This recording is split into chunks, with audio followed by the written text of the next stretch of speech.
Hello everyone, and welcome to Biopedia. We're once again going to be converting a former blog post into a podcast episode with some modifications along the way. This particular one was originally written back in January of 2021, so by the time this episode comes out, it will already be over 4 years old. With that in mind, I've left some bits of the text pretty much as they are because I found it funny that past me was talking about things in the recent past for him that are already about 5 years in the rearview mirror for me.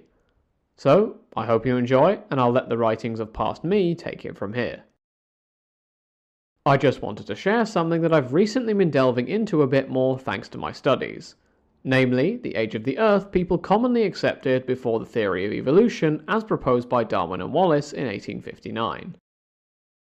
I thought it might give some idea of how big a shift in perspective would have been needed for the average person back in 1859. I thought it might give some idea of how big a shift in perspective would have been needed for the average person back in 1859, or at least when it comes to people accepting that the Earth was in fact billions of years old, irrespective of when exactly this happened. So, how old was the Earth commonly accepted to be? Well, it was mostly calculated using the generations and ages listed in the Bible. There's a YouTube video published in 2020 which uses this chronology to calculate that, if people use the text literally, the world would have been thought to have been created in 4163 BCE. Well, I tried to make my own version of this. The first book of the New Testament, the book of Matthew, has a family tree down to Jesus, which connects Abraham to Jesus himself. There are said to be 56 generations between Abraham and Jesus, although Joseph rather than Jesus is listed as Abraham's descendant. Regardless of the genealogical complexities at play here, the average time for a generation is about 30 years. So, extending this logically, the time between Abraham and Jesus would be about 56 times 30, meaning 1,680 years.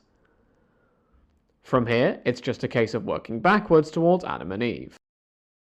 Using the ages people were when they had children, as listed in the 5th chapter of Genesis, the amount of time from Adam to Abraham spans 1,946 years. Added to our previous total, this gives us a grand total of 3,626 years.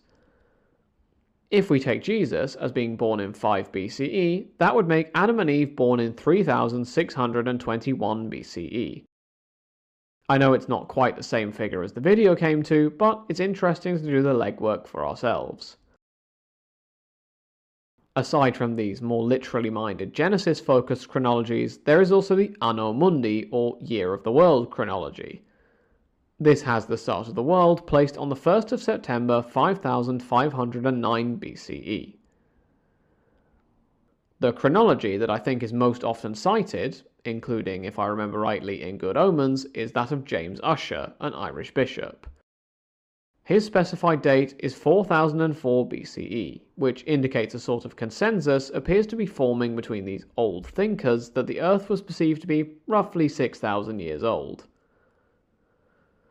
Consider then the contrast between this number and the modern estimate for the age of the Earth, about 4.54 billion years.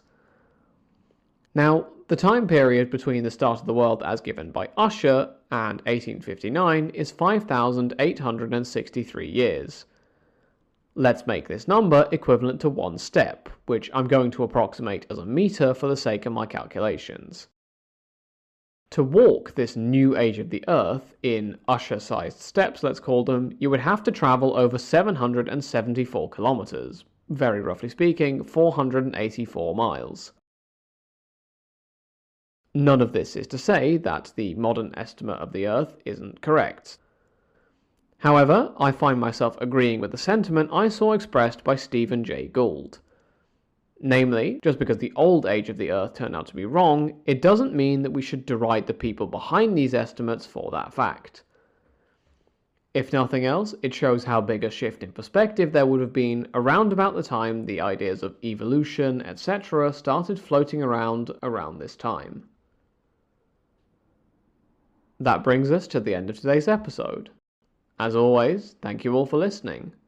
Feel free to get in touch at the show's email address for any questions, comments, or topic suggestions for future episodes. Until next time, have a great week, everyone.